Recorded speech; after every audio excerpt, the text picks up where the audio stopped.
Assalamualaikum warahmatullahi wabarakatuh. Selamat bertemu kembali di mata kuliah Bahasa Indonesia.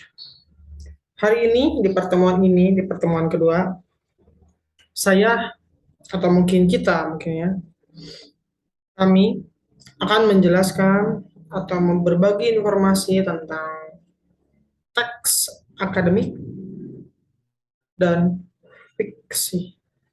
Sehingga nanti diharapkan Anda sebagai mahasiswa yang nanti akan membuat teks akademik dapat memahami perbedaan itu dan dapat membuat teks akademik bukan fiksi, terutama dalam pendidikan Anda. Contohnya teks akademik adalah apa? Skripsi, jurnal. Ya, hal itu contoh-contoh teks akademik yang berlandaskan fakta.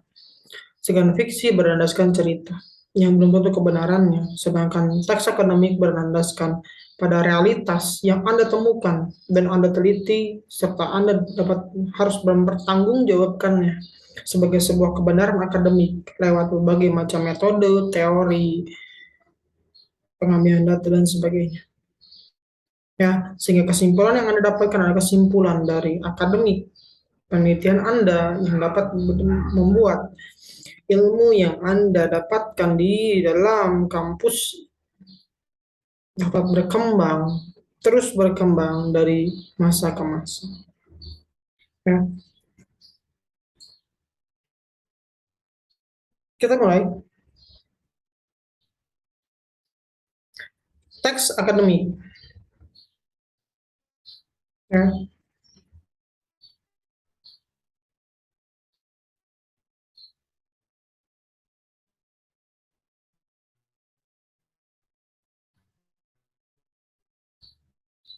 Teks akademik atau yang juga sering disebut teks ilmiah berbeda dengan teks non-akademik atau teks non-ilmiah. Ya, teks akademik dan teks non-ilmiah ditandai oleh ciri-ciri tertentu. Untuk membedakan keduanya, Anda harus menelusuri ciri-ciri tersebut. Dengan memahami ciri-ciri teks akademik, Anda akan merasa yakin bahwa jenis teks tersebut memang penting bagi kehidupan akademik Anda sebagai mahasiswa. Ya, dalam menjalani kehidupan akademik, mahasiswa harus membaca dan menciptakan teks akademik. Perbedaan antara teks akademik dan non-akademik perlu dijelaskan secara memadai dengan mengidentifikasi ciri-ciri yang ada. Ya, pendapat tentang teks akademik yang dikembangkan dan berkembang selama ini adalah bahwa teks akademik mempunyai ciri-ciri antara lain sederhana, padat, objektif, dan logis. Ya, ingat ya, logis. Jadi harus dapat diterima oleh akal sehat manusia. Karena akal sehat manusia itu harus bisa menerima realitas yang ada dengan benar-benar terlihat apa sih realitasnya, begitu ya. Apa sih realitasnya? Ada nggak realitas itu ketika ada mengatakan atau Anda ingin membawa sebuah isu tentang manajemen bisnis sebuah perusahaan X terhadap produknya, ada tidak realitas tersebut? Ada tidak produknya? Atau itu hanya mungkin karangan Anda? Kalau itu karangan Anda sendiri tanpa Anda bisa menyebutkan atau menunjukkan buktinya, itu merupakan fiksi. Tapi jika Anda bisa menunjukkan buktinya pada para pembimbing, penguji Anda nanti untuk dalam membimbing Anda dalam teks akademik, maka kami bisa menentukan atau mengajarkan atau mengarahkan Anda dalam melihat fenomena tersebut, realitas tersebut. Jadi harus dapat dilihat. Karena kan tidak bisa kita mengatakan bahwa produk perusahaan A itu kemasannya kurang sesuai dengan zaman saat ini. Ketika Anda mengatakan kurang sesuai, itu masih abstrak. Anda harus bisa diterima oleh akal sehat manusia. Apa yang Anda ukur dalam ketidaksesuaian itu? Kenapa Anda bisa mengatakan itu tidak sesuai? Nah, pendapat-pendapat Anda yang berdasarkan dengan teori-teori yang nanti Anda pelajari, dengan metode-metode yang nanti pun Anda akan pelajari, itulah yang menentukan bagaimana Anda dapat menjelaskan sebuah realitas akademik. Akhirnya, nanti Anda akan memiliki teks akademik buatan Anda sendiri, bukan fiksi. Karena Anda dapat menunjukkan fenomenanya, dapat menunjukkan realitasnya, dapat menunjukkan teori yang berhubungan dengan itu, menggunakan metode-metode akademik, sehingga Anda membuat teks akademik. Dan itu pasti akan Anda lakukan sebagai mahasiswa. Ya, karena tidak mungkin mahasiswa sebelum lulus dari universitasnya tidak membuat teks akademik. Minimal Anda harus membuat satu teks akademik yang merupakan bagian dari Anda lulus dalam sebuah bidang ilmu tertentu. Anda kan harus bisa mengupas realitas tuh. Ya, ketika mengatakan, oh produk itu tidak sesuai dengan perkembangan zaman, apa yang merupakan sesuai? Kenapa Anda bisa mengatakan hal itu? Nah, teks akademik inilah yang nanti harus Anda buat. Tentu dengan menggunakan bahasa Indonesia yang baku, yang dapat diterima oleh banyak orang. Karena ingat, di pertemuan pertama saya pernah mengatakan, kata itu memiliki makna. Terkadang kata yang kita gunakan itu salah sehingga maknanya pun yang tersampaikan berbeda. Atau mungkin kata yang digunakan oleh kita itu multi makna. Atau mungkin kita menggunakan kata yang menyinggung orang tersebut sehingga orang tersebut jangankan membaca teks kita, jangan pun membaca teks akademik kita, melihatnya pun sudah malas. Ya, dengan Anda nanti mempelajari bahasa baku, penggunaan teks bahasa Indonesia yang baik dan benar, Anda diharapkan dapat menyampaikan apa yang Anda temukan, apa yang Anda pahami, apa yang Anda lihat dari realitas dan fenomena yang ingin Anda teliti dalam membuat teks akademik yang nanti akan Anda buat dengan lebih baik dan lebih mudah menyampaikannya. Ya, karena penyampaian itu sangatlah sulit. Anda bisa mengatakan bahwa saya memahami tentang produk itu. Saya mengatakan bahwa produk itu mungkin tidak sesuai dengan perkembangan zaman saat ini. Nah, itulah yang menjadi masalah. Bagaimana Anda bisa menjelaskan itu pada orang lain? Yang terpenting adalah orang lain memahami apa yang Anda pahami. Agar apa? Agar Anda dapat menjelaskan pada dirinya apa yang Anda pahami dan bagaimana cara menyarankan untuk merubahnya. Karena saya yakin semua niat akademik Anda nanti adalah untuk dapat mengembangkan ilmu Anda, memperbaiki apa yang Anda anggap unik atau mungkin sesuatu yang kurang pas di zaman ini, Anda perbaiki dengan penelitian Anda sehingga itu akan terus berkembang dan menjadi lebih baik. Nah, penyampaian-penyampaian itu nanti akan kita pelajari di bahasa Indonesia dengan menggunakan bahasa Indonesia yang baik dan benar. Dengan menggunakan kata-kata dan kalimat serta paragraf-paragraf yang dapat diterima oleh banyak orang. Karena itu memang bisa diterima. Anda tidak bisa memaksakan orang lain memahami apa yang Anda pahami dengan bahasa yang hanya Anda pahami sendiri. Sebuah egois Anda juga seperti itu. Tapi yang harus Anda lakukan adalah membuat orang lain memahami apa yang Anda pahami dengan bahasa yang dipahami oleh banyak orang. Sehingga teks akademik yang Anda buat nanti akan dapat berkembang dan menjadi manfaat bagi bidang ilmu Anda masing-masing. Ya, karena teks akademik itu harus logis, objektif, padat, dan sederhana. Ingat ya, ada sederhana. Bukan rumit. Sederhana itu artinya nanti teks akademik Anda itu dapat dimengerti oleh banyak orang. Ya, harus bisa dimengerti oleh banyak orang. Jadi gunakanlah bahasa-bahasa yang sederhana dalam penyampaiannya. Agar orang lain memahami itu. Bisa menangkap apa yang Anda pahami.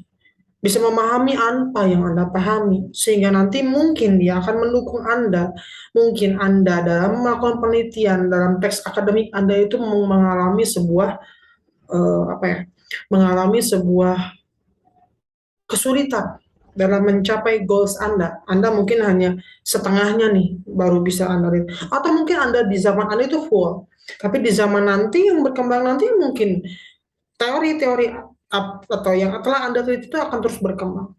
Nah, itu akan membantu membantu mahasiswa-mahasiswa di zaman nanti untuk meneliti konteks yang Anda pahami. Sehingga apa yang Anda pahami itu akan berkembang terus, terus, terus, terus. Kuncinya adalah sederhana. Nah, untuk memahami penyampaian sederhana, kita harus benar-benar membiasakan diri kita dalam menyampaikan sesuatu, terutama dalam teks akademik. Karena ciri-ciri pertama, kita akan melihat tulisan Anda. Bagaimana cara Anda menulis, makanya biasakanlah dalam menulis. Dan yang termudah dalam menulis adalah membiasakan membaca dulu. Banyaklah Anda baca tentang bidang ilmu keilmuan Anda. Ya, kalau Anda meneliti tentang manajemen bisnis, bacalah banyak tentang manajemen bisnis. Baru Anda dapat menyederhanakan itu.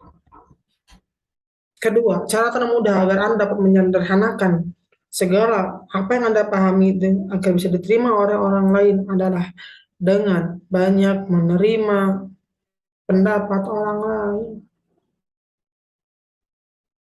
Pandangan dalam teks akademik itu sangat penting. Deh, karena kebenaran itu relatif. Kebenaran tergantung pada sudut pandang. Makanya nanti dalam teks akademik Anda tidak boleh menggunakan hanya dalam satu pandangan saja. Anda harus memperkaya diri Anda dengan berbagai macam pandangan. Agar Anda dapat membuat teks akademik Anda juga kaya dengan berbagai pandangan. Agar banyak orang dapat lebih mengerti tentang apa yang Anda pahami dalam teks akademik Anda.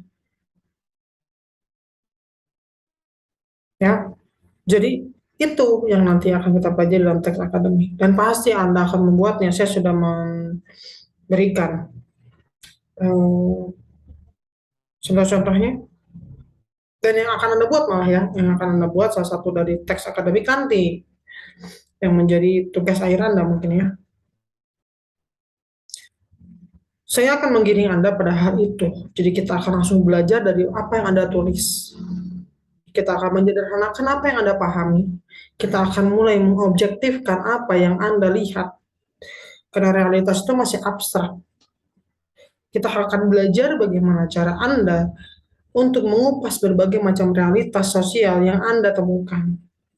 Sehingga nanti diharapkan Anda bisa memiliki teks akademik yang benar-benar bisa diterima oleh banyak orang. Ya, jadi itulah tujuannya. Karena ingat, Anda mahasiswa sebagai bagian dari insan akademik di kampus harus dapat menjelaskan hal-hal secara akademik juga. Anda kan bagian dari sivitas akademika. Ya, Anda bagian dari akademik kampus. Anda harus menjelaskan sesuai dengan sistematika dan argumentasi akademik agar dapat Anda kembangkan ilmu Anda, agar berkembang juga bidang ilmu Anda, akan berkembang juga kampus Anda, akan berkembang juga prodi Anda. Ya, berdasarkan apa? Berdasarkan argumen kuat yang dapat dipertanggungjawabkan oleh Anda. Ya, ingat tuh baik-baik.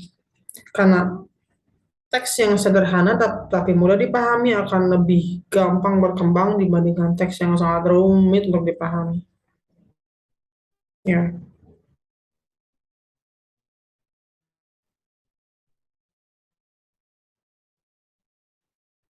dalam teks akademik Anda bisa menggunakan berbagai macam kata dan kalimat. Kata-kata sehari-hari, kata-kata yang diterima teknis misalnya berhubungan dengan ke bidang keilmuan Anda yang khusus, misalnya kalau bidang psikologi pasti uh, ada kata-kata psikologi kayak logos, kan, ya dan lain sebagainya. Nah, Anda bisa menjelaskan itu dalam teks akademik Anda. Bahkan mungkin Anda bisa membuat orang yang tidak paham tentang psikologi lebih memahami tentang itu. Ya, Itulah teks akademik. Oke, ya kita lanjut dulu. Oke, teks akademik bersifat monologis dengan banyak mendayagunakan kalimat-kalimat yang mudah dipahami oleh banyak orang. Ya, teks akademik memanfaatkan bentuk-bentuk pasif untuk menekankan pokok persoalan, bukan pelaku. Sehingga teks akademik menjadi objektif, bukan subjektif. Ya, jadi yang nanti harus Anda bahas di fenomena itu merupakan dari persoalan realitas yang Anda temukan, bukan pelakunya. Jika Anda membahas pelakunya, akan ada emosi-emosi di situ yang mungkin Anda tidak menyukai pelaku itu. Sehingga apa yang Anda tulis nanti akan lebih subjektif terhadap pelakunya. Padahal untuk mengembangkan ilmu teks akademik itu harus objektif.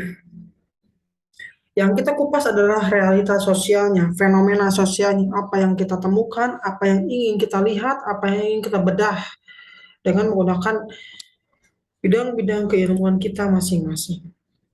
Ya, teks akademik juga seharusnya tidak mengandung kalimat-kalimat yang tidak bisa dimengerti oleh orang lain ya. Hindari ya. Di pertemuan pertama saya menjelaskan bahwa betapa pentingnya kita menggunakan kalimat-kalimat yang dapat dipahami orang lain. Dan biasakan itu. Biasakan itu. Karena bagaimana kita ingin ilmu yang kita pahami berkembang bersama, jika kita tidak mau belajar untuk dapat menyampaikannya dengan kalimat-kalimat yang dapat mudah dipahami oleh orang lain. Ya, dan yang paling penting adalah teks akademik tergolong ke dalam genre faktual, bukan genre fiksional. Jadi teks akademik berdasarkan fakta, realitas yang Anda temukan, yang benar-benar Anda. Jadi ketika nanti saya sebagai pembaca Anda mengatakan, ini benar-benar terjadi, benar, mana bukti kebenarannya? Anda sebagai seorang penulis teks akademik harus bisa menunjukkan kebenaran itu. Ya, kebenaran-kebenaran itu. Karena Anda telah menulis. Anda bisa mempertanggungjawabkan apa yang Anda tulis. Beda dengan genre-genre fiksional. Ya, kayak novel gitu kan. Kayak cerita fiksi ya, cerita fiksi. Cerita fiksi juga ada berbagai cerita fiksi yang menarik yang bisa diambil dari pandangan-pandangan fakta tertentu untuk menambah bumbu-bumbu pada fakta tersebut agar fakta tersebut sebenarnya bisa lebih terlihat menarik. Tapi itu bukan arah teks akademik yang akan kita buat nanti. Arah akademik kita adalah untuk memulai belajarlah Anda dalam menyampaikan sesuatu berdasarkan fakta yang sesungguhnya. Dibedah dengan ilmu-ilmu yang Anda nanti dapatkan dalam perkuliahan, dalam bidang keilmuan Anda yang manajemen, akuntansi, komunikasi, juga komunikasi, psikologi dengan ilmu psikologinya, sistem informasi dengan sistem informasinya, dan sistem komputer dengan sistem komputer. Ya, kenapa? Karena kadang-kadang realitas itu sama, tapi kalian bisa kupas dengan berbagai macam sudut pandang keilmuan kalian. Dan teks akademik itu merupakan cara terbaik bagi Anda mahasiswa untuk menyampaikan aspirasi Anda, dan nanti dengan adanya teks akademik akan ada kesimpulan dan saran. Kesimpulan dan saran inilah yang nanti akan menjadi sebuah solusi untuk menyelesaikan masalah yang Anda teliti. Jadi diharapkan mahasiswa itu merupakan insan-insan akademik yang dapat menyampaikan solusi dan memberikan solusi, bukan hanya pintar dalam berbicara saja, bukan hanya pintar dalam menyalahkan saja. Ya, karena kalau kita menilai orang lain itu sangat mudah. Berapa banyak orang sangat mudah mengatakan, kenapa sih orang itu mah begitu? Orang itu kayaknya tidak kompeten deh. Ya, padahal kan tak kosong jaring bunyi. Terkadang jika kita menjatuhkan orang lain, mungkin kita jauh lebih buruk dari dia. Dan pasti seperti itu sih biasanya yang pernah yang sesuai dengan pengalaman saya ya. Kebanyakan orang hanya menyalahkan orang lain untuk menutupi ketidakmampuannya. Bahkan ya memberikan solusi. Ketika dia ditanya harusnya bagaimana, dia nggak akan bisa jawab. Karena yang dia itu tidak punya kemampuan untuk menyelesaikan apapun. Ya, begitulah yang kita hindari. Sehingga diharapkan dengan adanya teks akademik ini, Anda sebagai mahasiswa memiliki jalur yang baik sesuai dengan jalur akademik Anda sebagai mahasiswa, sehingga Anda nanti dapat memberikan berbagai macam solusi-solusi akademik. Ya, mungkin nanti ada di sini saya tertarik dengan penggunaan laba yang baik Pak dalam perusahaan atau dalam entrepreneur Pak. Dengan teori-teori yang Anda lakukan, dengan penelitian yang Anda lakukan itu dapat lebih baik lagi melihat ilmu Anda. Memberikan solusi mungkin Anda. Akhirnya nanti para entrepreneur-entrepreneur yang lain ketika melihat teks akademik yang Anda buat akan lebih tercerahkan. Oh, gini ternyata ya sekarang ya konsep labanya. Kayaknya itu bisa diterapkan deh di entrepreneur saya, dalam bisnis saya, dalam usaha saya. Jadi, Anda itu berargumentasi berdasarkan realitas yang Anda lihat. Dengan menggunakan teori sebagai guidance Anda untuk dapat berargumentasi dengan menggunakan berbagai pandangan-pandangan akademik yang Anda baca, agar Anda dapat berargumentasi dengan lebih baik lagi, sesuai dengan sudut pandang akademik Anda. Kemudian nanti Anda akan menghasilkan solusi yang baik sekali dan dapat bermanfaat bagi kehidupan sosial yang Anda. Itu yang diharapkan sebagai mahasiswa dengan adanya teks akademik ini. Sehingga nanti Anda akan menjadi mahasiswa yang dapat, oh iya ya, wah keren banget Anda sebagai mahasiswa. Bukan hanya pintar berbicara, tapi Anda juga memberikan sumbangsih pada dunia sosial. Berupa apa? Berupa solusi dari penelitian Anda. Sehingga itu mungkin bisa diterapkan dari banyak orang. Di banyak bisnis, di banyak usaha. Sehingga akhirnya ilmu yang Anda pelajari dapat bermanfaat bagi orang lain. Ya, karena ingat, sepintar apapun Anda, jika itu dibawa ke dalam liang lahat, tanpa Anda bagikan tidak akan jadi apa-apa. Mungkin hanya akan terlupakan, karena ilmu itu tidak terlihat. Ilmu harus dibagikan. Oleh karena itu, sebagai mahasiswa, harus membagikannya dengan cara yang tepat, cara yang sesuai dengan bidang akademik kita sebagai bagian dari manusia-manusia akademik. Anda mahasiswa, jika Anda memiliki aspirasi yang baik, buatlah teks akademik, buatlah jurnal-jurnal, kupaslah semua realitas yang Anda pahami, yang Anda lihat dengan berbagai teori yang Anda miliki, yang Anda pahami, ya, teori yang Anda miliki dari bidang keilmuan Anda.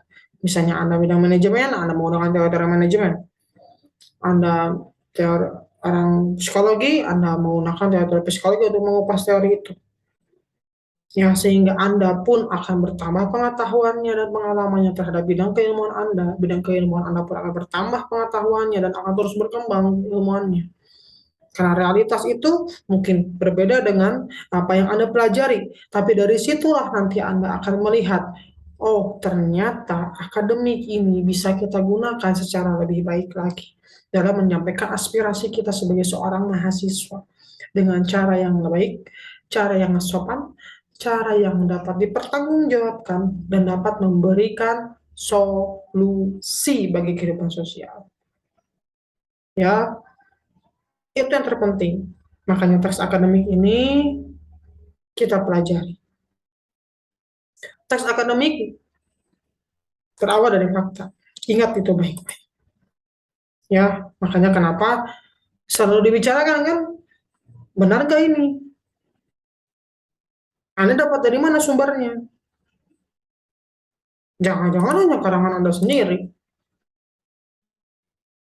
Ya, itu yang terpenting. Fakta. Kemudian kita ke fiksi. Tadi kita udah membicarakan tentang teks akademik. Saya harap Anda untuk mempertajam tentang teks akademik, Anda bisa membaca modul yang kami berikan. Ya, silakan baca modul yang kami berikan. Sekarang kita akan membahas tentang fiksi. Kalau tadi tes akademik itu berawal dari fakta, fiksi ini berawal dari sebuah hal yang tidak bisa dipertanggungjawabkan kebenarannya. Tapi bukan berarti tidak menarik ya. Ada beberapa fiksi, cerita-cerita fiksi atau rekaan seperti novel, roman yang sangat menarik justru.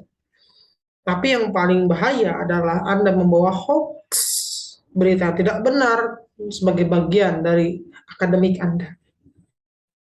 Ya, menurut KBBI, fiksi merupakan cerita rekaan, roman, novel, dan sebagainya.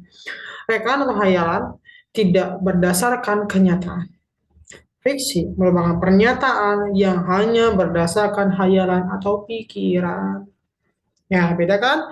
Kalau tadi teks akademik itu berdasarkan bagaimana apa yang Anda lihat, realitasnya ada, faktanya ada, bisa Anda tunjukkan, bisa Anda buktikan. Tapi fiksi itu hanya hayalan Anda sendiri. Beda, tidak bisa Anda buktikan juga. Itu hanya buah dari pikiran Anda yang mungkin overthinking, mungkin berlebihan memandang sesuatu. Ketika lihat, kok saya nggak suka warna kuning dan orang lain nggak boleh pakai warna kuning. Nah, itu hanya fiksi aja. Hanya berupa khayalan Anda saja. Anda tidak bisa menunjukkan bagaimana buktinya. Buktinya kayak gimana? Misalnya ya, misalnya ini, ketika orang menggunakan warna kuning, mungkin dia akan sakit. Masih mungkin tuh, masih realitas. Sekarang Anda buka, Anda buat penelitiannya misalnya. Oh, ternyata benar nih nanti, misalnya. Bahwa warna kuning itu bisa menyebabkan sakit. Dan bisa Anda buktikan tuh pembuktiannya.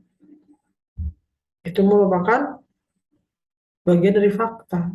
Tapi kalau fiksi, Anda hanya berbicara berdasarkan pemikiran Anda saja, hayalan Anda saja, sudut pandang Anda sendiri saja, dan Anda tidak bisa membuktikan kebenaran sesungguhnya. Ya, kemudian pengertian fiksi lain adalah jenis narasi berupa cerita, rekaan. Ya, ada juga pengertian lain bahwa fiksi merupakan karangan yang berisi kisahan atau cerita yang dibuat berdasarkan hayalan atau imajinasi pengarang. Makanya kan ada fiksi novel, novel fiksi ya, tentang cerita cinta, tentang horor, tentang yang lain sebagainya. Ya, fiksi merupakan prosa naratif yang memiliki sifat imajinatif, akan tetapi biasanya masuk akal dan mengandung kebenaran yang mendramatisasikan hubungan-hubungan antara manusia. Contohnya apa? Science fiction. Yang masuk akal kan kita kan tahu teori realitas. Ya, kalau dalam fisika itu ada mekanika kuantum.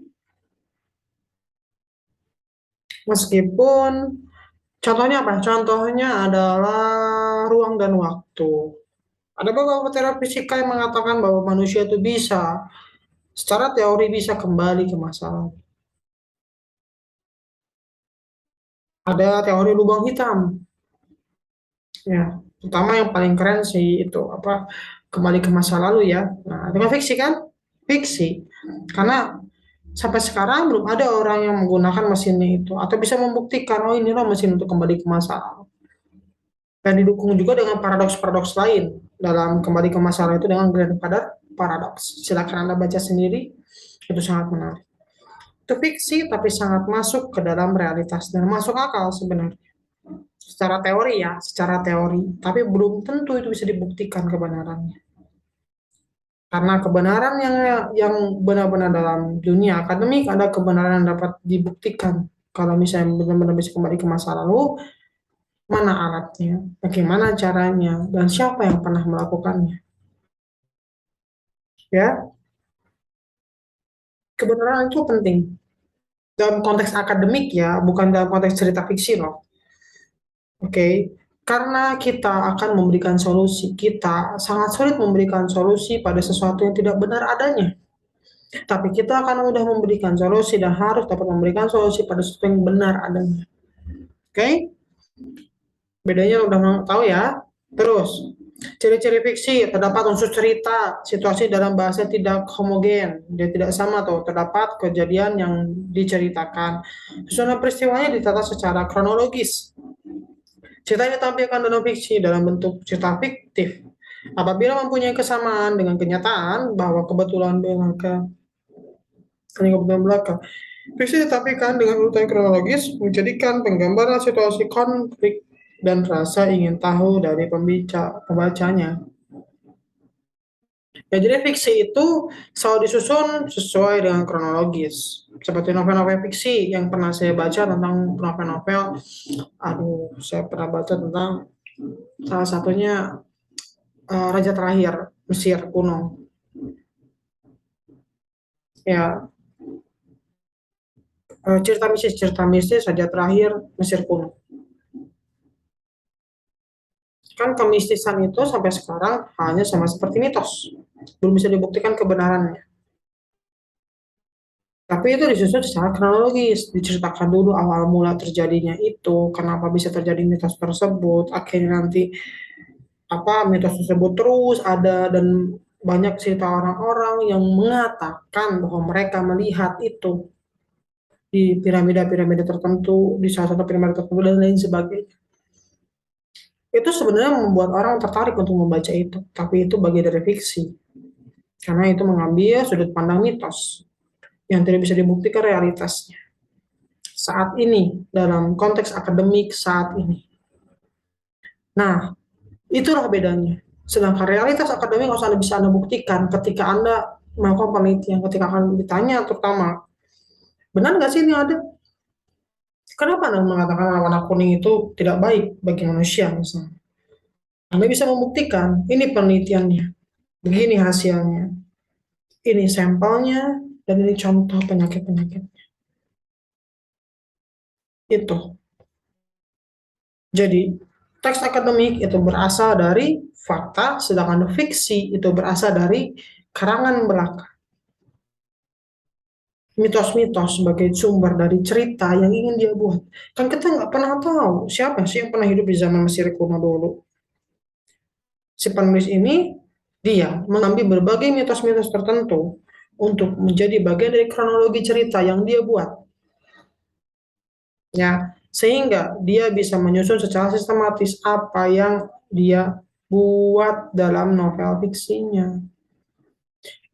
Itulah yang harus Anda pahami, bahwa terkadang cerita fiksi itu bisa diterima oleh akal juga karena berawal dari sebuah realitas yang kita sebut dengan mitos. Realitas masyarakat kan mitos sebenarnya, tapi kan realitas akademik belum tentu mitos itu bisa diterima. Ya, mengerti? Semoga Anda mengerti. Ya, intinya adalah teks akademik ini merupakan bagian dari kegiatan akademik Anda sebagai mahasiswa yang nanti akan Anda buat masing-masing. Ya, yang akan Anda buat masing-masing sehingga diharapkan Anda dapat lebih memahami tentang teks akademik. Anda bisa lebih memahami terhadap realitas yang benar-benar realitas akademik Anda bisa memisahkan yang mana fiksi, yang mana fakta, yang mana kebenaran yang benar-benar bisa Anda kupas dengan teori-teori yang Anda miliki sesuai dengan bidang kajian Anda masing-masing, dan mana merupakan fiksi yang menjadi bumbu-bumbu saja dalam kehidupan sehari-hari. Ya, semuanya bisa terjadi. Sudut pandang itu bebas, dan Anda harus bisa menerima itu.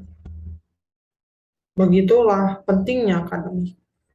Dan diharapkan mahasiswa setelah memahami tentang teks akademik, dia bisa membuat teks akademik, dan dia bisa memahami fiksi, itu perbedaannya apa? Dia bisa menyampaikan argumentasinya sesuai dengan jalur khusus mahasiswa. Dan diharapkan Anda harus dapat memberikan solusi lewat bidang keilmuan Anda terhadap kehidupan sosial masyarakat yang ada. Ya, terima kasih telah mengikuti perkuliahan hari ini. Baca modulnya ya. Baca modulnya, silakan perbanyak pengetahuan dalam diri Anda dengan menggunakan apa yang seharusnya Anda gunakan sebagai anak milenial, yaitu informasi. Katanya anak milenials ini sangat mudah dalam mencari informasi dan lebih pintar dalam mencari informasi, maka buktikan itu pada saya.